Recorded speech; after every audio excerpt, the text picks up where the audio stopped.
हम आज झारखंड ज्योग्राफी के अंदर झारखंड में वन प्रबंधन और वन्य प्राणी संरक्षण को देखेंगे। दोनों एक ही क्लास में देख लेंगे। अगर इसके पीडीएफ को आपको डाउनलोड करना है तो आपको क्या करना होगा, परीक्षा हॉल्ट 247 के टेलीग्राम चैनल से जुड़ना होगा और वहां से आपको पीडीएफ मिल जाएगा। स्वागत है दोस्तों आपका आपके अपने यूट्यूब चैनल परीक्षा हॉल्ट 247 में। अगर आप चैनल पर नए हैं तो चैनल को सब्सक्राइब करके बेल आइकन को जरूर दबाइएगा और ज्यादा से ज्यादा दोस्तों में परीक्षा हॉल्ट 247 को शेयर कीजिएगा। अगर यहां पर जो है एमसीक्यू का सीरीज भी चल रहा है झारखंड सामान्य ज्ञान का, आप उसको जरूर देखिएगा और इस वीडियो के बाद जब आप एमसीक्यू देखिएगा तो आपसे सारे के सारे एमसीक्यू बनेंगे। तो चलिए वीडियो को स्टार्ट करते हैं। देखिए क्या होता था कि आजादी के पहले तक झारखंड में ऐसा कहा जाता है, आजादी के पहले तक वैसे भी हम लोग जानते हैं कि झारखंड का मतलब क्या होता है, जहां पर वनों झाड़ झंकाड़ की अधिकता हो।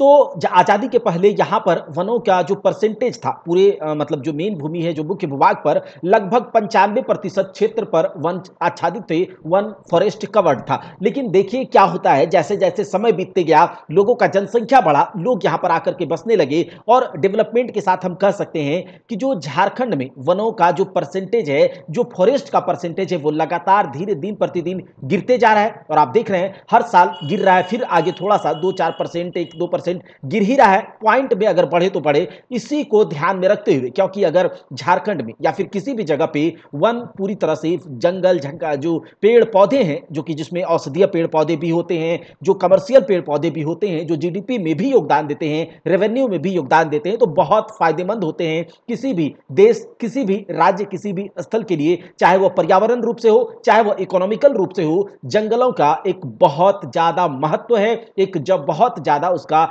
इंपॉर्टेंस है एक समाज में। तो अगर ऐसे ही दिन प्रतिदिन जंगल खत्म होते जाएंगे, वन खत्म होते जाएंगे, तो बहुत परेशानी की बात है। और इसी को ध्यान में रखते हुए झारखंड में झारखंड सरकार के द्वारा, या फिर हम यूं कहें कि कब से वनों का मैनेजमेंट पर ध्यान दिया गया कि कैसे इसके जो कटाव हैं या फिर जो इसका अंधाधुंध कटाई है, इसको किस प्रकार से रोका जाए, इसका मैनेजमेंट किस प्रकार से किया जाए और वनों के परसेंटेज को हम किस प्रकार से झारखंड की भूमि पर बढ़ाएं। तो इसके लिए बहुत से काम हो रहे हैं। तो चलिए एक एक करके देखते हैं झारखंड में वन प्रबंधन। तो देखिए जहां पर जो इंपॉर्टेंट है उसके बारे में ही हम लोग बात करेंगे। सबसे पहले यह है कि झारखंड राज्य में जो वन प्रबंधन यानी कि जो फॉरेस्ट मैनेजमेंट का सबसे पहला प्रयास 1882-85 में 1882 से 85 के आसपास जो है जेएफ हेबिट के द्वारा किया गया था। याद रखिएगा इस बात को कि झारखंड राज्य में सबसे पहले वन प्रबंधन का जो प्रयास है वो किसके द्वारा किया गया था, जेएफ हेबिट के द्वारा। वहीं पर 1909 की बात करते हैं। 1909 ईस्वी में देखिए आप जानते होंगे हम लोग पहले झारखंड बिहार एक था, उससे पहले बिहार बंगाल में था, उससे पहले भी हम लोग इस तरह से हम लोग देखते हैं। तो जब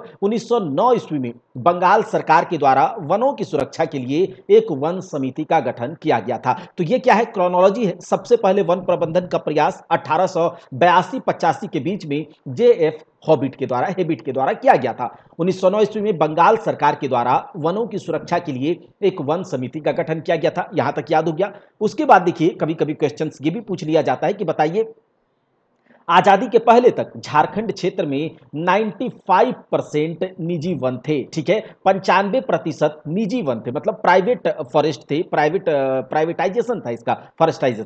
तो ये देखिए क्या है, 95% निजी वन थे और इसके बाद इनका सरकारीकरण किया गया, यानी कि इसको पब्लिक किया गया, सार्वजनिक किया गया। ठीक है, उसको सरकार के अंडर में लिया गया, अंडर गवर्नमेंट लिया गया। इसके पश्चात क्षेत्र में वन आच्छादन में लगातार कमी होती है। देखिए इसके बाद क्या होता है कि जो वन कवर्ड, जो फॉरेस्ट कवर्ड है, ठीक है, झारखंड की भूमि पर, उसमें लगातार कमी हमें देखने को मिलती है, जैसा कि हम जानते हैं। और इसके बाद क्या होता है, 1985-86 की बात है। इस क्षेत्र के लगभग 42-42% क्षेत्र पर वन था। और अभी अगर वर्तमान की बात करें, ठीक है, अभी जो फॉरेस्ट रिपोर्ट आया है उसमें हम क्या देखते हैं कि जो अभी हमारे 29.76% क्षेत्र पर ही जंगल, झारखंड के मुख्य भूभाग के 29.76% क्षेत्र पर यह सीमित हो गया है। मतलब इतना घट रहा है, मतलब ये देख सकते हैं। अब क्या है, भारत सरकार के लक्ष्य के अनुरूप 33% वनाच्छादन हेतु राज्य में इस दिशा में समुचित प्रयास की आवश्यकता है और जिसका अलग अलग देखिए भारत सरकार का एक लक्ष्य है कि कम से कम 33% वन कवर्ड जो फॉरेस्ट कवर्ड है ये होना चाहिए और इस दिशा में प्रयास करने के लिए अलग अलग प्रकार के मैनेजमेंट किए जाते हैं, अलग अलग प्रकार के नियम नीति परियोजना जो भी है योजना उसके लिए लाए जाते हैं। तो देख लीजिए इसमें क्या है। देखिए वन प्रबंधन एवं वन संरक्षण में आम जनता की मतलब हम लोग जो है पब्लिक जो वनवासी हैं वन में रहने वाले लोग या फिर जो आम जनता हमारे जैसे पब्लिक है उसकी सहभागिता को सुनिश्चित किया जाना आवश्यक है, क्योंकि अगर वन को बचाना है तो केवल सरकार का ये रिस्पॉन्सिबिलिटी नहीं है, लोगों का भी रिस्पॉन्सिबिलिटी होना चाहिए कि हमें किस प्रकार से वनों को बचाया जाए। ठीक है, अब क्या होता है इसके लिए सरकार के द्वारा यह भी याद रख लीजिएगा, क्वेश्चन पूछ लिया जाता है कि संयुक्त वन प्रबंधन संकल्प 2001 में प्रतिपादित किया गया था। तो यह पूछ लिया जाएगा कि बताइए कि झारखंड सरकार के द्वारा संयुक्त वन प्रबंधन संकल्प कब लाया गया था, तो 2001 में। और इसके तहत क्या होता है, इस प्रबंधन संकल्प के तहत 10,000 से अधिक वन प्रबंधन समितियों का गठन किया गया और ये समितियां जो है ये जो कमेटी बनाया गया 10,000 से अधिक ये समितियां 21,860 वर्ग किलोमीटर वन क्षेत्र में कार्यरत हैं। ठीक है, तो ये मतलब कि आम लोगों की सहभागिता, लोगों को इसमें जोड़ा जाएगा। ठीक है, ताकि ज्यादा से ज्यादा कमेटी का और उन लोगों को कहा जाएगा कि किसी प्रकार से आपको क्या करना है, आपका ये काम है कि आपको वन बचाना है। ठीक है, वनों के संरक्षण यानी कि वनों को संरक्षण और उसके विकास के लिए राज्य के सभी प्रादेशिक वन प्रमंडलों में वन विकास अभिकरण का गठन कर लिया गया। तो ये बहुत मतलब ये देख सकते हैं आप, इसको पढ़ सकते हैं कि क्या क्या किया गया है। जो इंपॉर्टेंट है वो देख लेते हैं कि राज्य के 3424 वर्ग किलोमीटर क्षेत्र में वनारोपण का लक्ष्य निर्धारित किया गया है। ठीक है, तो उसके बाद देखिए 9 लाख हेक्टेयर से अधिक बंजर भूमि पर वन रोपण का कार्य भी आरंभ कर दिया गया है। तो मतलब ये सब जो है वन प्रबंधन के अंतर्गत आते हैं। मतलब किस प्रकार से हम अपने क्षेत्र में वन आच्छादन जो फॉरेस्ट कवर्ड है उसको बढ़ाएं, उसके परसेंटेज को बढ़ाएं। अब यहां पर देखिए कहा जा रहा है कि मुख्यमंत्री जन वन योजना के तहत निजी भूमि पर वन रोपण को प्रोत्साहित किया जा रहा है। जैसे हमारे पास अपना जो भी लैंड है उस पर ज्यादा से ज्यादा जंगल नहीं पेड़ पौधे लगाने चाहिए, चाहे आप किसी भी तरह के पेड़ लगाएं, आम लगाएं, शीशम लगाएं, सेमल लगाएं, ठीक है, साल लगाएं। तो आप अपने पेड़, आपका जो भी जमीन है उस पर जरूर 2 या 4 5 10 जितना आपका जमीन है उसके हिसाब से आपको जरूर वन रोपण करना चाहिए, अपना पेड़ पौधे लगाने चाहिए। ठीक है, तो उससे क्या होगा, झारखंड या फिर अपने क्षेत्र का, अपने राज्य का जो परसेंटेज है वन का वो बढ़ेगा। ठीक है, तो ये चाहता है सरकार और उसके लिए प्रोत्साहित उसके लिए किया जा रहा है। अगला देखिए क्या है, राज्य में पर्यावरण मित्र जैसे कि शिक्षा मित्र होता है, विद्युत मित्र होता है, उसी प्रकार से पर्यावरण मित्र जो कि यहाँ पर जो वन है या फिर जो जंगल है, वन है, ये कह सकते हैं फॉरेस्ट को लेकर के उस पर लोगों को अवेयर करेगा। ठीक है, लोगों को फॉरेस्ट काटने से मना करेगा, किस प्रकार से फॉरेस्ट का जो इंपॉर्टेंस है हमारे डेली लाइफ पर, हमारे जीवन पर किस प्रकार से उसका असर होता है, ये सब बताने के लिए पर्यावरण मित्र तथा सतत विधियों के द्वारा पारिस्थितिकी पर्यटन को प्रोत्साहित किया जा रहा है। और इसके लिए इको टूरिज्म नीति 2015 बनाई गई। तो सबसे पहले ये याद रखिएगा कि बताइए इको टूरिज्म नीति कब बनाई गई, तो 2015 में। कब बनाई गई, 2015 में। अब आगे देख लीजिए कि 2015-16 का बजट में 6900 लाख रुपए का प्रावधान किया गया, जिसके अंतर्गत क्या है कि अधिसूचित वन भूमि जो लिस्टेड वन भूमि है या फिर जो गैर वन भूमि है उस पर मुख्य रूप से स्थल विशिष्ट वन रोपण योजना, भू संरक्षण योजना, शीघ्र बढ़ने वाले पौधे की योजना, तसर वन रोपण, शीशम वन रोपण, ये सब करने के लिए 2015-16 के बजट में 6900 लाख रुपए का प्रावधान किया गया है। शहरी क्षेत्र में याद रखिएगा, शहरी क्षेत्र में जो शहरी क्षेत्र हैं वहां पर अवस्थित पार्कों के प्रबंधन के लिए, जो भी वहां पर देखिए पार्क वगैरह में भी पेड़ पौधे होते हैं, ठीक है, उससे भी वातावरण शुद्ध होता है। तो ये सब है, तो शहरी क्षेत्र में अवस्थित पार्कों के प्रबंधन के लिए झार पार्क्स का गठन किया गया है। तो ये है। अगला देखिए एक बहुत इंपॉर्टेंट है, नंदी महोत्सव तथा बृहद वृक्षारोपण अभियान। नंदी महोत्सव तथा बृहद वृक्षारोपण अभियान, आपसे ये पूछा जा सकता है कि बताइए ये जो नंदी महोत्सव या फिर बृहद वृक्षारोपण अभियान है ये कब चलाया गया था, तो याद रखिएगा 2019 में। कब, 2019 में। और अगर बहुत मतलब डिटेल में पूछ लिया जाए तो 2 जुलाई 2019 से 2 अगस्त 2019। ठीक है, अब इस अभियान के तहत, नंदी महोत्सव और बृहद वृक्षारोपण अभियान के तहत क्या हुआ कि झारखंड के जो 24 जिले हैं उनमें 24 नदियों के किनारे लगभग 140 किलोमीटर, याद रखिएगा एक एक बात, झारखंड के 24 जिले हैं, 24 जिलों में 24 नदियों के किनारे लगभग 140 किलोमीटर की दूरी तक 15,36,660 पौधे लगाए गए हैं। बहुत बड़ी बात है, 36,660। तो कहीं भी कभी आपसे ये भी पूछ लिया जाएगा, आप राउंड फिगर में याद रखिएगा कि लगभग 15 लाख पौधे इस महोत्सव, इस बृहद वृक्षारोपण अभियान के तहत 140 किलोमीटर की दूरी में 24 जिलों में 24 नदियों के किनारे लगाए गए। अब इस अभियान के तहत क्या होता है कि जो जमशेदपुर और रांची वन मंडल में सबसे ज्यादा पेड़ लगाए गए, कितना ये भी पूछ लिया जाएगा कि कितना लगाया गया था, तो 1,35,000। कितना? 1,35,000। और उसके बाद धनबाद वन मंडल में 1,09,140 पौधे इस अभियान के तहत लगाए गए। तो याद रखिएगा, नंदी महोत्सव अभियान या फिर बृहद वृक्षारोपण अभियान जो कि 2019 में चला गया, उस अभियान के तहत राज्य के 24 जिलों में 15 लाख, लगभग 15 लाख पेड़ लगाए गए। और उस अभियान के तहत जमशेदपुर और रांची वन मंडल में सबसे ज्यादा पेड़ लगाए गए, कितने? 1,35,000। और उसके बाद धनबाद वन मंडल में लगाए गए। अब अगला एक जो अधिनियम है, एक्ट है, उसको देख लीजिए। एक तो वन अधिकार अधिनियम 2006 और नियमावली 2008। देखिए, अधिनियम आया 2006 में और उसके लिए नियमावली आया 2008 में। अब इसके तहत क्या है, तो याद रखिएगा, इस वन अधिकार अधिनियम 2006 तथा नियमावली 2008 के तहत वनवासियों को दो तरह से परिभाषित किया गया। वनवासियों को दो तरह से परिभाषित किया गया कि आप जो जिस भी जंगल की जमीन पर आपको निवास करने दिया जाए, ठीक है, जंगल की जमीन पर आप निवास कर सकते हैं। वहां के जो भी क्या होता है कि जंगल पर बहुत से वनवासी हैं, जंगलवासी हैं, जो कि जंगल के पेड़ पौधों पर ही अपनी जीविका के लिए भी आश्रित रहते हैं। तो आप उसका यूज किस प्रकार से कर पाएंगे, उसकी कुछ नियमावली है, उसके कुछ रूल्स एंड रेगुलेशन है। और उसके तहत आदि वनवासियों को दो तरह से बांटा गया। कितने तरीके से? दो तरह से, याद रखिएगा। एक तो वन में निवास करने वाली अनुसूचित जनजाति, वन में निवास करने वाली शेड्यूल्ड ट्राइब, अनुसूचित जनजाति। अब इसके तहत क्या होता है कि प्राथमिक रूप से वनों में निवास करते हैं। इसके तहत ऐसा है, इसके तहत ऐसे जनजाति आते हैं जो कि प्राथमिक रूप से वनों में निवास करते हैं और अपनी जीविका के लिए वनों या फिर वन भूमि पर निर्भर है।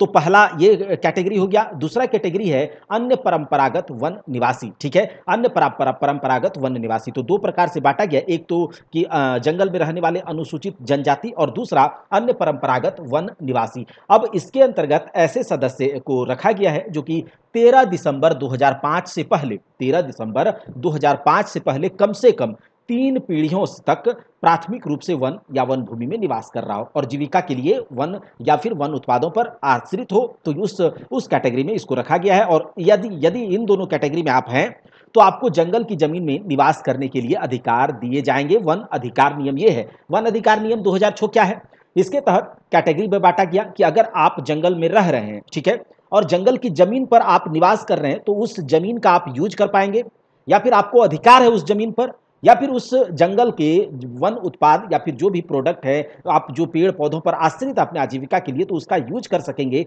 अगर आप इन कैटेगरी को, इन क्राइटेरिया को फुलफिल करते हैं। तो दो कैटेगरी में पहले बांटा गया और उसके लिए क्राइटेरिया आपने देख लिया। अगला इसी में है कि देखिए, जंगल की जमीन या फिर उस पर जंगल की जमीन पर अधिकार, निवास, खेती के लिए आपको तभी अधिकार मिलेंगे जबकि आप जंगल की जमीन 13 दिसंबर 2005 के पहले से आप उपयोग में ला रहे हो, ठीक है। उसके बाद जंगल की जमीन 13 दिसंबर 2007 तक अधिभोग में हो, मतलब 13 दिसंबर 2005 से पहले उपयोग में भी ला रहे हैं और 2007 ये कि 2005 तक लाए आप और उसके बाद छोड़ दिया, तो ऐसा नहीं, 2007 तक का कट ऑफ है। तो ये दोनों अगर क्राइटेरिया को फुलफिल करते हैं तो आप जंगल की जमीन पर अधिकार, वहां पर निवास और खेती के लिए आपको अधिकार मिलेंगे। अच्छा, इसी अधिनियम में, इसी नियमावली में एक वन ग्राम को परिभाषित किया गया। किसे? वन ग्राम को परिभाषित किया गया। और इसमें क्या कहा गया है कि वन ग्राम में रहने वाले ग्रामीण को खेती करने के लिए और उसको रहने के लिए वन भूमि पहले ही दिया जा चुका है वन विभाग के द्वारा, और जिसे इस अधिनियम के तहत अधिकार मिलना निश्चित है। कहा जा रहा है कि वन ग्राम, एक इसी अधिनियम के तहत एक वन ग्राम को परिभाषित किया है। वन ग्राम में उसे रखा गया है जिस भी ग्रामीण को खेती तथा आवास करने के लिए, जिस भी ग्रामीण को खेती तथा रहने के लिए वन भूमि पहले से वन विभाग के द्वारा दे दिया गया है, तो उसको ये अधिकार मिलना निश्चित है। अच्छा, नए कानून में यह है कि वन भूमि पर वन निवास के अधिकार को अवधारित करने के लिए जो शक्ति है, मतलब वन निवास कौन करेगा, नहीं करेगा, ठीक है, उसको अधिकार दिया जाएगा या नहीं दिया जाएगा, इसकी इसकी शक्ति ग्राम सभा को दी गई। क्या करी गई? ग्राम सभा को दी गई। और ग्राम सभा को नियमावली 2008 के अनुसार जो ग्राम सभा बनाया जाएगा उसके अनुसार ग्राम सभा का गठन करना है। और इस अधिनियम में ग्राम सभा को वन बचाने के लिए शक्ति दिया गया। इस अधिनियम में ग्राम सभा का जो गठन किया जाएगा किसके अनुसार? तो नियमावली 2008 के अनुसार ग्राम सभा का। और ग्राम सभा को वन बचाने की शक्ति दी गई, उसको पावर दिया गया कि आप यहां पर कुछ अपने हिसाब से कर सकते हैं। इसके लिए ग्राम सभा क्या करेगी? अपने ही सदस्यों से एक अलग समिति का गठन करेगी। ठीक है, ग्राम सभा। अच्छा, अनुसूचित जनजाति और अन्य परंपरागत वन निवासी, जिसको दो कैटेगरी में बांटा गया है कि आपको जंगल का जमीन मिलेगा, उस पर अधिकार मिलेगा या नहीं, उसके लिए जो दो क्राइटेरिया है, दो कैटेगरीज है, और उसमें क्राइटेरिया तो हमने देख लिया। तो वन अधिकार की मान्यता अधिनियम 2006 को लागू करने के लिए मूलतः ग्राम सभा को दो तरह से आगे बढ़ना है। जो ग्राम सभा हमने 2008 नियमावली में देखा, तो उसको आगे इस प्रकार से बढ़ना है कि देखिए, एक तो ग्राम सभा को वन अधिकार समिति का गठन करना होगा और दूसरा वन सुरक्षा समिति का गठन करना होगा। अपने ही लोगों में एक वन अधिकार समिति का गठन करना है ग्राम सभा को, और दूसरा वन सुरक्षा समिति का। अब देखिए, वन भूमि पर आवास और कृषि के लिए व्यक्तिगत तथा सामुदायिक स्तर पर जो भी अधिकार इस कानून में दिए गए हैं उसके बारे में ग्रामवासियों को वास्तविक स्थिति की जानकारी अवश्य होनी चाहिए। देखिए, जो भी, जैसे देखिए, अब पेड़ पहाड़ों में रहने वाले वनवासी लोग जो हैं इस नियम से, कानून से अवेयर नहीं है, तो उसके लिए ग्राम सभा का आयोजन किया जाएगा, ग्राम सभा का गठन किया जाएगा। ग्राम सभा को समिति, ग्राम सभा अपने लिए समिति बनाएगी। दो तरह की समिति की बात हुई, वन सुरक्षा समिति, वन अधिकार समिति। ठीक है, और वो जो समितियां होंगी, जिसको उसको क्या करना होगा कि जो लोग होंगे उसको इन जो भी यहाँ पर कानून है, नियम है, इसके बारे में बताना चाहिए और उसकी जानकारी उसे होनी चाहिए ही चाहिए। ठीक है, दूसरा बात यह है कि झारखंड राज्य के 85% वन, लगभग इसके 13,000 राजस्व गांव में सुरक्षित वन के रूप में है। अब इन वनों से आप तो जानते ही हैं, इसके पहले हमने देखा था वन तथा वन उत्पाद, तो हम जानते हैं कि झारखंड राज्य में वन तथा वन उत्पाद का रेवेन्यू में भी परसेंटेज है। ठीक है, कंट्रीब्यूशन है। वन से लकड़ी प्राप्त होता है, फूल फल बीज पत्ती लाह लगाने से सामूहिक अधिकार सभी ग्रामवासियों की खतियान में है और वन कानून मान्य है। अब कहा जा रहा है कि किसी गांव का कोई भी ग्रामीण प्राथमिक रूप से वनों में निवास करते रहे, प्राथमिक रूप से यानी कि बहुत शुरुआत से, कहा जा सकता है प्रिमिटिव टाइम से यहाँ पर निवास कर रहे हैं और अपनी आजीविका के लिए, अपनी रोजमर्रा जिंदगी चलाने के लिए, आवश्यकता की पूर्ति के लिए वन या वन भूमि पर निर्भर नहीं है। ठीक है, नहीं है, तो उसे इस अधिनियम के अनुसार वन निवासी नहीं कहा जाएगा। याद रखिएगा, इस अधिनियम जो कि हमने अभी देखा, क्या बोलते हैं, नियमावली 2008 और वन अधिकार अधिनियम 2006, इस अधिनियम के तहत अगर आप वनों में निवास करते हैं, लेकिन अगर वन में निवास करने के बावजूद भी वन या वन भूमि पर निर्भर नहीं है अपने आजीविका के लिए, ठीक है, अगर आप जॉब कर रहे हैं या आप किसी पर, जैसे जंगल में थे लेकिन बाहर आकर के जॉब वॉब करने लगे, काम करने लगे, वन या वन भूमि पर निर्भर नहीं है, तो आपको वन निवासी नहीं कहा जाएगा इस अधिनियम के तहत। अच्छा, ये बात आप लोग समझ गए।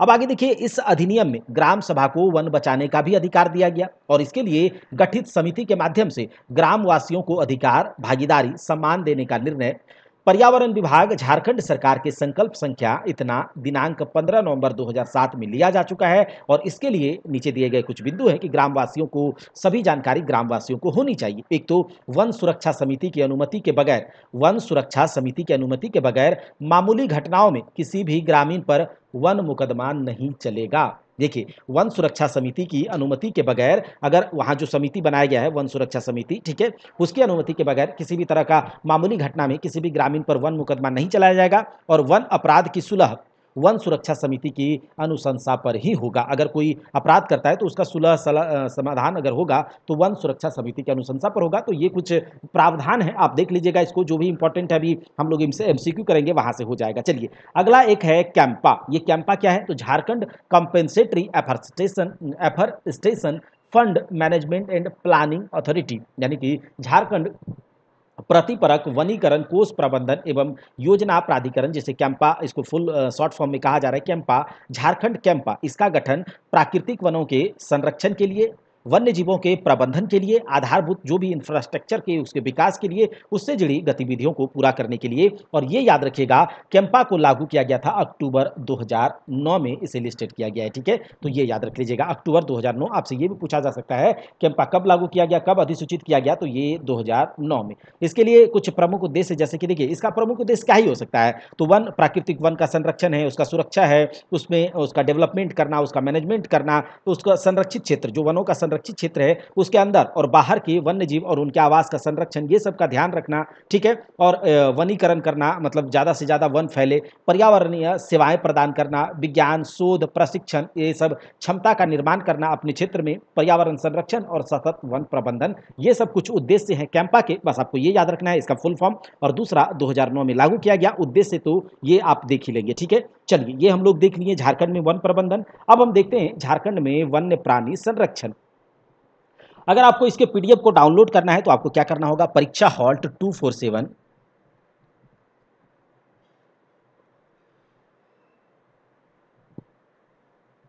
247 के टेलीग्राम चैनल से जुड़ना होगा, वहां से आपको पीडीएफ डाल दिया जाएगा। अब देखिए झारखंड में वन्य प्राणी संरक्षण देख लेते हैं। वन्य प्राणियों के, जो भी वन्य प्राणी, चाहे आप शेर हो, बाघ हो, हाथी हो, चीता हो, सियार हो, भेड़िया हो, चाहे चीतल हो, ठीक है, हिरन हो, सब प्राणियों के संरक्षण प्रदान करने के लिए तथा उनका विकास करने के लिए, देखिए ज़्यादा से ज़्यादा बाघ हमारे अगर क्या बोलते हैं जंगल में होंगे तो हमारे लिए अच्छा है। ठीक है, तो इन सब का विकास हो, इनका संख्या में कमी नहीं आए, क्योंकि इकोसिस्टम इम्बैलेंस हो जाएगा। ठीक है, तो इसका विकास करने के लिए झारखंड विभिन्न वन्य प्राणी क्षेत्रों की क्या करी गई, स्थापना करी गई। झारखंड में याद रखिएगा एक राष्ट्रीय उद्यान, नेशनल पार्क एक है और 11 वन्य जीव अभ्यारण्य है। ठीक है, झारखंड में एक राष्ट्रीय उद्यान और 11 वन्य जीव अभ्यारण्य है। ठीक है, याद रखिएगा। उसके बाद बहुत सारे जैविक उद्यान भी है। ठीक है, अब देखिए सबसे पहले हम बात करेंगे बेतला राष्ट्रीय उद्यान की। कहां पर, बेतला राष्ट्रीय उद्यान। और बेतला राष्ट्रीय उद्यान कहां पर है, तो लातेहार जिले में। कहां पर है, लातेहार जिले में है, याद रख लीजिएगा इस बात को, लातेहार। और लातेहार याद रखिए कि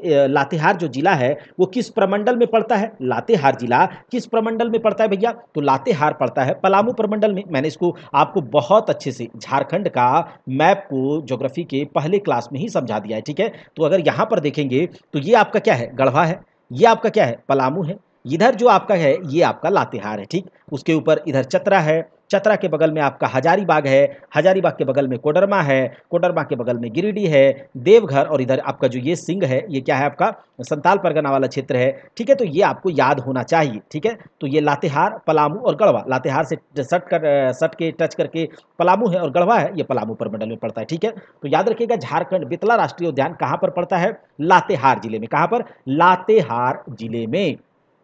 अच्छा, यह उद्यान जो है कितने वर्ग किलोमीटर में फैला हुआ है, तो 231.67 वर्ग किलोमीटर। आप ये भी याद रख सकते हैं 231 वर्ग किलोमीटर। ठीक है, राउंड फिगर में। अच्छा, बेतला राष्ट्रीय उद्यान की स्थापना कब करी गई थी, याद कीजिए हमारे साथ। बेतला राष्ट्रीय उद्यान की स्थापना करी गई थी 1986 में। बेतला राष्ट्रीय उद्यान की स्थापना करी गई थी 1986 में। और झारखंड का यह एकमात्र नेशनल पार्क है, राष्ट्रीय उद्यान है। तो याद रखिएगा झारखंड का एकमात्र नेशनल पार्क, झारखंड का एकमात्र राष्ट्रीय उद्यान बेतला राष्ट्रीय उद्यान। ठीक है, अच्छा, विश्व में सबसे पहले शेर की गणना, शेर का कैलकुलेशन, बाघ की कैलकुलेशन का कार्य 1932 में यहीं से प्रारंभ हुआ था। भले 1986 में बेतला राष्ट्रीय उद्यान की स्थापना करी गई, लेकिन 1932 में ही इस जगह से शेर गणना का कार्य आरंभ यहीं से हुआ था। भारत सरकार ने 1973-74 में इस राष्ट्रीय उद्यान में बाघ परियोजना का, भारत सरकार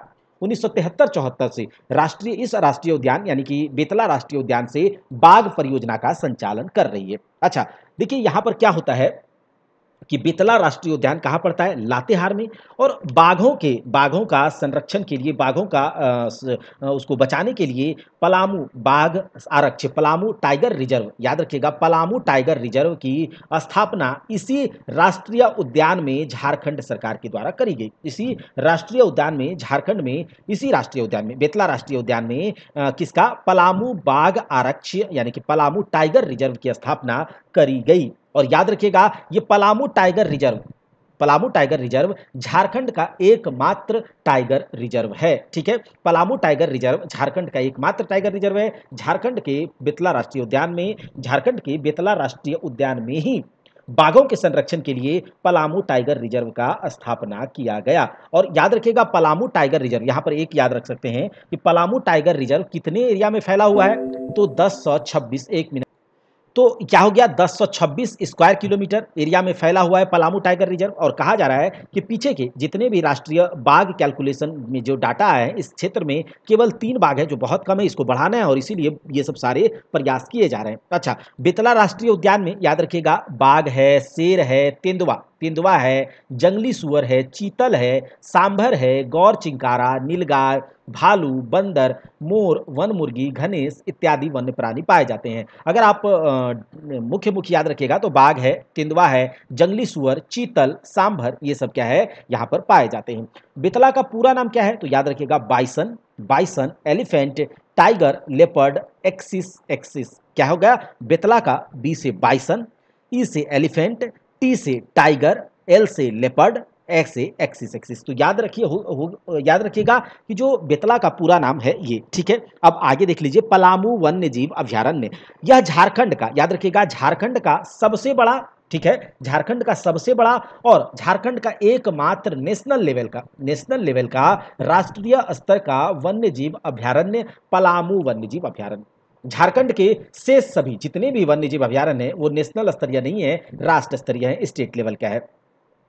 पलामू अभ्यारण्य जो है राज्य का सबसे बड़ा अभ्यारण्य है और इसका कितने क्षेत्र में फैला हुआ है, बस इतना याद रख लेना है। पलामू वन्यजीव अभ्यारण्य 794, कितने 794 स्क्वायर किलोमीटर, बस आपको इतना याद रखना है, 0.33 छोड़ दीजिए। इसकी स्थापना पलामू वन्यजीव अभ्यारण्य की स्थापना कब करी गई? 1976 में। और इसके 10 साल बाद बेतला राष्ट्रीय उद्यान 1986 में स्थापना करी गई थी, जो हमने देखा अभी थोड़ी देर पहले। पलामू वन्यजीव अभ्यारण्य 1976 में और बेतला राष्ट्रीय उद्यान 1986 में। बेतला राष्ट्रीय उद्यान में 1932 में ही विश्व का पहला बाघ गणना बोलिए, शेर गणना बोलिए, शुरू कर दिया गया था। बेतला राष्ट्रीय उद्यान में ही बाघों के संरक्षण के लिए पलामू टाइगर रिजर्व की स्थापना करी गई, ये भी है। बेतला राष्ट्रीय उद्यान का पूरा नाम क्या है हमने ये भी बता दिया। अब बेतला राष्ट्रीय उद्यान में जो पलामू टाइगर रिजर्व है उसका इस एरिया कितना? 1026 स्क्वायर किलोमीटर। ठीक है, आगे देखिए ये जो पलामू वन्यजीव अभ्यारण्य है ये 1976 में इसकी स्थापना करी गई। अगला देखिए दालमा अभ्यारण्य।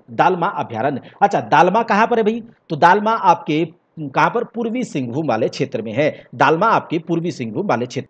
तो जो दालमा अभ्यारण्य है पूर्वी सिंहभूम, और पूर्वी सिंहभूम कौन से प्रमंडल में पड़ता है आपको ये भी याद होना चाहिए। ठीक है, झारखंड का मैप आपके दिमाग में छपा होना चाहिए। ठीक है, अगर आप झारखंड से रिलेटेड एग्जाम देते हैं। वैसे ये चैनल पर, इस चैनल पे एसएससी की कैलेंडर आ चुकी है और एसएससी से रिलेटेड जो भी स्पेसिफिक क्लास हैं कुछ ही दिनों में स्टार्ट हो जाएंगी बहुत अच्छे कंटेंट के साथ। तो इसीलिए इस चैनल को ज़्यादा से ज़्यादा सपोर्ट कीजिए, आपके सपोर्ट की जरूरत है। कंटेंट के मामले में आपको कोई कमी यहाँ से नहीं देखने को मिलेगी, किसी भी प्रकार का कंटेंट में कहीं से कोई कोताही भी नहीं देखने को मिलेगी। तो इसीलिए ज़्यादा से ज़्यादा, और एसएससी कैलेंडर जारी हो चुका आप देख सकते हैं, उसमें जितने भी एग्जामिनेशंस हैं सारे एग्जामिनेशंस का कोर्स यहाँ पर हम लोग लॉन्च करेंगे कुछ ही दिनों में। ठीक है, चलिए, कहा जा रहा है यह पूर्वी सिंहभूम जिले में स्थित है। यह पूर्वी सिंहभूम जिले में स्थित है दालमा अभ्यारण्य। कहाँ पर? पूर्वी सिंहभूम। और पूर्वी सिंहभूम किधर की ओर है? ये है आपका पूरब, ये है आपका पश्चिम। तो पूर्वी सिंहभूम, उसके बाद बीच में आपका सरायकेला खरसावां और इधर आपका पश्चिमी सिंहभूम। तो इधर वाले पार्ट में क्या है?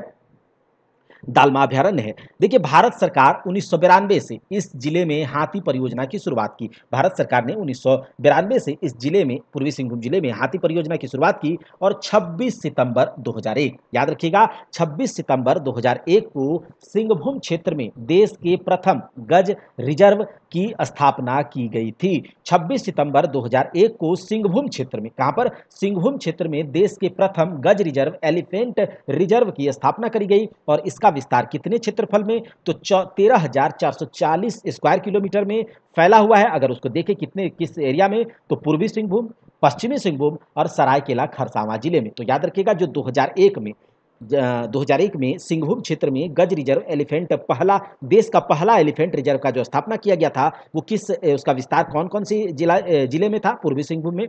पश्चिमी सिंहभूम में और सरायकेला खरसावां में 2001 में हुआ था ऐसा, ठीक है। 13,440 स्क्वायर किलोमीटर में ये फैला हुआ है। इसी में स्थित सारंडा का वन हाथियों के लिए प्रसिद्ध है। इसी वन्य जीव अभयारण्य में जो गज अभयारण्य है, इसमें जो सारंडा का वन है हाथियों के लिए प्रसिद्ध है। और इस क्षेत्र में लौह अयस्क, आप जानते हैं, हमने आपको पढ़ाया था कि जो धारवाड़ क्रम की चट्टानें हैं वो कोल्हान क्षेत्र में, कोल्हान प्रमंडल में ज्यादा मिलती है धारवाड़ क्रम की चट्टानें, और कोल्हान प्रमंडल में ही ये दालमा वन्यजीव अभयारण्य, गज अभयारण्य, एलिफेंट रिजर्व है। तो यहाँ पर जो कोल्हान वाला धारवाड़ क्रम की जो चट्टानें हैं उसे हम लोग जानते हैं लौह अयस्क की श्रृंखला भी कहा जाता है। तो यहाँ पर आयरन ओर्स ज्यादा है, तो इसके खनन के कारण, इसके माइनिंग के कारण इस अभयारण्य को क्षति भी हो रही है, ये भी याद रख लीजिएगा। अब देखिए महुआ डाँड़ अभयारण्य। अब महुआ डाँड़ कहाँ भाई, तो ये लातेहार में है, ये लातेहार में। और इस अभयारण्य का इंपॉर्टेंस ये है कि विलुप्त प्राय भेड़िया प्रजाति के संरक्षण का कार्य यहाँ पर संचालित किया जा रहा है। तो महुआ डाँड़ अभयारण्य कहाँ पर है, लातेहार में है, जो कि पलामू प्रमंडल में पड़ता है। ऊपर गढ़वा, उसके बगल में पलामू और नीचे लातेहार, ये तीनों मिलकर के पलामू प्रमंडल का निर्माण करते हैं, ठीक है। अब ये जो लातेहार में जो महुआ डाँड़ है, इस अभयारण्य में विलुप्त प्राय भेड़िया प्रजाति के संरक्षण का कार्य संचालित किया जा रहा है। और ये महुआ डाँड़ अभयारण्य का भी स्थापना 1976 में किया गया था। पलामू वन्यजीव अभयारण्य का स्थापना भी 1976 में किया गया था। अगला है उधवा झील पक्षी विहार। यहाँ पर आप देख रहे हैं साइबेरियाई पक्षी यहाँ पर आकर के विचरण करते हैं। तो देखिए उधवा झील पक्षी विहार बहुत इंपॉर्टेंट, साहेबगंज जिले में स्थित है। कहाँ पर, साहेबगंज जिले में स्थित है। संथाल परगना के साहेबगंज जिले में, झारखंड का एकमात्र जिला जहां से गंगा नदी इसको टच करके पास करती है। यह प्रवासी पक्षियों के लिए प्रसिद्ध है। उधवा झील पक्षी विहार प्रवासी पक्षियों के लिए प्रसिद्ध है। यहाँ साइबेरिया सहित विश्व के कई प्रकार के पक्षी आते हैं। इसकी स्थापना, तो उधवा झील पक्षी विहार की स्थापना कब करी गई थी, तो करी गई थी 1991 में। कब करी गई थी, 1991 में। यहाँ के प्रमुख पक्षियों में जलकौवा, बातन, किंगफिशर प्रमुख है, याद रख लीजिएगा। उधवा जो झील पक्षी विहार है, यहाँ के प्रमुख पक्षियों में जलकौवा, बातन, किंगफिशर, ये सब प्रमुख है। अब यहाँ देख लीजिए झारखंड में अभी तक 11 जो वन्य जीव अभयारण्य स्थापित किए गए हैं, उसको एक बार हम लोग यहाँ से देख लेते हैं। सबसे पहला कौन सा है, सबसे पहला है आपका पलामू अभयारण्य। कब, पलामू अभयारण्य। तो याद रखिएगा पलामू अभयारण्य किस जिला में है, पलामू में है। ये कितने क्षेत्रफल में फैला हुआ है, 794 स्क्वायर किलोमीटर में, ठीक है। अच्छा, इसकी स्थापना कब करी गई थी, 1976 में। पलामू अभयारण्य का मुख्य वन्य जीव कौन सा है, हाथी और सांभर, ठीक है। उसके बाद देखिए जो यहाँ पर कहा जा रहा है झारखंड का सबसे बड़ा वन्यजीव अभयारण्य कौन सा, पलामू वन्यजीव अभयारण्य। इसकी स्थापना कब करी गई, 1976 में करी गई। किस जिले में है, पलामू जिले में है। क्षेत्रफल कितना है, 794 स्क्वायर किलोमीटर। हाथी सांभर प्रमुख जीव। कहा जाएगा कि झारखंड का दूसरा सबसे बड़ा वन्यजीव अभयारण्य कौन है, तो याद रखिएगा ये लावालौंग अभयारण्य आपको दिख रहा है, ये है। क्योंकि ये कितने क्षेत्रफल में फैला हुआ है, 207 स्क्वायर किलोमीटर में। और 794 के बाद यही सबसे बड़ा है, 207 स्क्वायर किलोमीटर। इसकी स्थापना 1978 में करी गई थी। देख लीजिएगा आप लोग इस लिस्ट को, ठीक है। इसकी स्थापना 1978 ईस्वी में करी गई थी, लावालौंग अभयारण्य, ठीक है। तो 1976 में कौन कौन से अभयारण्य को बनाया गया, स्थापना करी गई, तो याद रखिएगा हजारीबाग अभयारण्य, पलामू अभयारण्य, महुआ डाँड़ जो कि महुआ डाँड़ वाला जो अभयारण्य है, भेड़िया अभयारण्य, ये विलुप्त प्राय भेड़िया के लिए संचालन यहाँ पर किया जा रहा है, दालमा अभयारण्य और गौतम बुद्ध अभयारण्य। तो 5 अभयारण्य का जो स्थापना है वो 1976 में किया गया। याद कीजिए 1976 वाला, पलामू, हजारीबाग, महुआ डाँड़, दलमा, गौतम बुद्ध। पलामू, हजारीबाग, महुआ डाँड़, दालमा और गौतम बुद्ध अभयारण्य। चलिए एक एक करके, हजारीबाग का कहाँ है, हजारीबाग में है। महुआ डाँड़ लातेहार में है। दलमा अभयारण्य पर पूर्वी सिंहभूम में है। और गौतम बुद्ध अभयारण्य कोडरमा में है। पूछ लिया जाता है ये भी कि गौतम बुद्ध अभयारण्य किस जिले में है, तो कोडरमा में है, ठीक है। कोडरमा में। किस वर्ष इसकी स्थापना करी गई, 1976 में। अब इसका क्षेत्रफल कितना, 259। 2 बार 4 बार इसको देखिएगा, समझिएगा, ठीक है, हो जाएगा, ठीक है। तो चाची अभयारण्य कहाँ पर है, धनबाद में है। कितने स्क्वायर किलोमीटर, बहुत कम, 8.75 स्क्वायर किलोमीटर में फैला हुआ है। यहाँ पर 1978 में इसकी स्थापना हुई थी। पारसनाथ अभयारण्य कहाँ है, तो गिरिडीह में है, 43.33, ये इंपॉर्टेंट नहीं है उतना, ठीक है। 1981 में इसका स्थापना हुआ था। कोडरमा अभयारण्य कोडरमा में ही होगा। पालकोट अभयारण्य इंपॉर्टेंट, याद रखिएगा, गुमला में है। और उधवा झील पक्षी विहार साहेबगंज में है। यहाँ पर जो इंपॉर्टेंट पक्षी हैं, जो जीव हैं, जलकौवा, बटान तथा किंगफिशर। इसकी स्थापना उधवा जल पक्षी विहार की कब करी गई थी, 1991 में करी गई थी। और पालकोट का किया गया था 1990 में, कोडरमा का किया गया था 1985 में, पारसनाथ का किया गया था 1981 में, लावालौंग का किया गया था 1978 और तोपचांची। तो याद रखेंगे तोपचांची और लावालौंग 1978 में। तोपचाची लावालंग, हमारे साथ बोलिए, तोपचाची लावालंग, तोपचाची लावालंग 1978। 1976 वाला पलामू, हजारीबाग, महुआडांड़, दलमा, गौतम बुद्ध। पलामू, हजारीबाग, दलमा, महुआडांड़, गौतम बुद्ध, ये 1976 में। तो इतने वन्यजीव अभयारण्य हैं, इसको देख लीजिएगा। कुछ प्रमुख पक्षी विहार हैं जो बर्ड सेंचुरी है, 5 है, ठीक है। तिलैया पक्षी विहार कोडरमा में है। तिलैया पक्षी विहार कहाँ है? कोडरमा में है। तेनूघाट पक्षी विहार बोकारो में है। चंद्रपुरा पक्षी विहार बोकारो में है। ईचागढ़ पक्षी विहार सरायकेला खरसावां में है। और उधवा पक्षी विहार साहेबगंज में है, ठीक है। तिलैया कहाँ पर? कोडरमा में। तेनूघाट कहाँ पर? बोकारो में। चंद्रपुरा कहाँ पर? बोकारो में। तो बोकारो में 2 हैं, तेनूघाट और चंद्रपुरा। ईचागढ़ कहाँ पर? सरायकेला खरसावां में। और उधवा पक्षी विहार साहेबगंज में। आगे देखिए कुछ जैविक उद्यान है, तो याद रखिएगा झारखंड में वन्य जीव के बाह्य स्थान एक्स सिट्स को क्या क्या संरक्षण के लिए जैविक उद्यानों की स्थापना करी गई। तो याद रखिएगा जैविक उद्यान कुछ है, ठीक है। बायोलॉजिकल गार्डन जैसे कि बिरसा भगवान जैविक उद्यान कहाँ पर है? चकला और मांझी में। बिरसा भगवान जैविक उद्यान चकला और मांझी में है। 1954 में इसकी स्थापना हुआ था और सपही नदी के तट पर यह स्थित है। बिरसा भगवान जैविक उद्यान चकला और मांझी में स्थित है। 1954 में इसकी स्थापना हुई और सपही नदी के तट पर यह स्थित है। जवाहरलाल नेहरू जैविक उद्यान, बिरसा के बाद जवाहरलाल नेहरू जैविक उद्यान बोकारो में स्थित है। पर्यटन के लिए प्रसिद्ध है और पर्यटन के लिए टॉय ट्रेन की यहाँ पर व्यवस्था है। एक है मगर प्रजनन केंद्र, ये कहाँ पर है भैया? ये मुता रुक्का में है। अच्छा, IUCN के द्वारा 1987 में मगर प्रजनन केंद्र को स्थापित किया गया यहाँ पर 1987 में। बिरसा मृग विहार कहाँ पर है? तो कालामाटी, खूंटी के कालामाटी में। खूंटी के कालामाटी में बिरसा मृग विहार जो है सांबर व चीतल का यहाँ पर संरक्षण किया जाता है। और हिरन के प्रजनन के लिए प्राकृतिक आवास, देखिए अगर पूछा जाएगा बताइए हिरन प्रजनन के लिए प्राकृतिक आवास कौन सा मृग विहार है? तो बिरसा मृग विहार झारखंड में। कहाँ पर है? खूंटी के कालामाटी में, ठीक है। चलिए आगे देख लेते हैं। देखिए झारखंड जैव विविधता बोर्ड, इसकी स्थापना याद रखिएगा बस ये कि झारखंड जैव विविधता बोर्ड की स्थापना कब करी गई? 20 दिसंबर 2007 को। कब? 20 दिसंबर 2007 को जैव विविधता अधिनियम 2002 के आलोक में किया गया था। तो ये बस इतना ही आपको याद रखना है। झारखंड जैव विविधता बोर्ड, इसकी स्थापना 20 दिसंबर 2007 को जैव विविधता अधिनियम 2002 के आलोक में करी गई थी। अब यहाँ पर कुछ झार पार्क हैं, कुछ 10 झार पार्क हैं, जैसे इसके बारे में हमने पहले बात किया है कि झारखंड सरकार के द्वारा पार्कों और बगीचों के मैनेजमेंट तथा उसके डेवलपमेंट के लिए झार पार्क का गठन किया गया।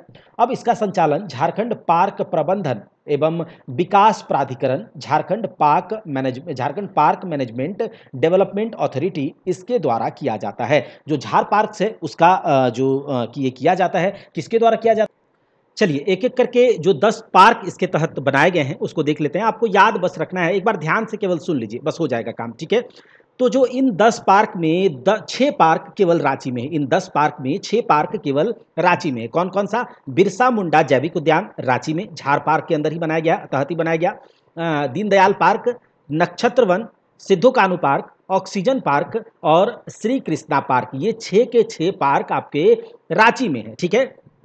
जो कि झार पार्क यानी कि झार पार्क के अंदर इसका गठन किया गया है और इसका संचालन या फिर इसका मैनेजमेंट, इसका डेवलपमेंट जो भी करता है, कौन करता है भाई? तो ये करता है JPMDA मानी कि Jharkhand park management development authority, ये करता है। आगे देखिए अगला है 7वें नंबर का शहीद निर्मल महतो पार्क, ये कहां पर है? हजारीबाग में। शहीद निर्मल महतो पार्क हजारीबाग में। अंबेडकर पार्क सिल्ली में।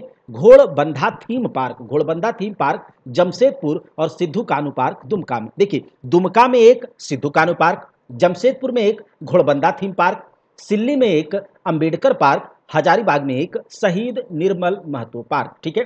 रांची में 6 कौन कौन? बिरसा, दीनदयाल, नक्षत्र, सिद्धू कान्हू। अच्छा, एक सिद्धू कान्हू पार्क रांची में भी है और एक सिद्धू कान्हू पार्क दुमका में भी है, तो ये भी है। आगे देखिए अगर पूछ लिया जाए कि सिद्धू कान्हू पार्क कहाँ पर है, तो कहीं दिया रहे, रांची दिया रहे, दुमका दिया रहे और ए और बी दोनों, तो दोनों आप मारेंगे, ठीक है। चलिए तो ये हो गया पार्क से रिलेटेड। अब यहाँ पर कुछ दिया गया है कि झारखंड में जितने वन्यजीव अभयारण्य, पक्षी विहार, ये सब है, तो यहाँ एक टेबल में है, मतलब यहाँ से देख सकते हैं आप, उसको लगा सकते हैं। जैसे कि पलामू में कौन सा? तो पलामू अभयारण्य, पलामू अभयारण्य। लातेहार में बेतला राष्ट्रीय उद्यान और महुआडांड़ अभयारण्य, ये दोनों को बहुत अच्छे से हमने याद किया। चतरा में लावालौंग अभयारण्य, ये झारखंड का दूसरा सबसे बड़ा अभयारण्य है, ठीक है। और झारखंड का सबसे बड़ा अभयारण्य पलामू अभयारण्य है, ठीक है।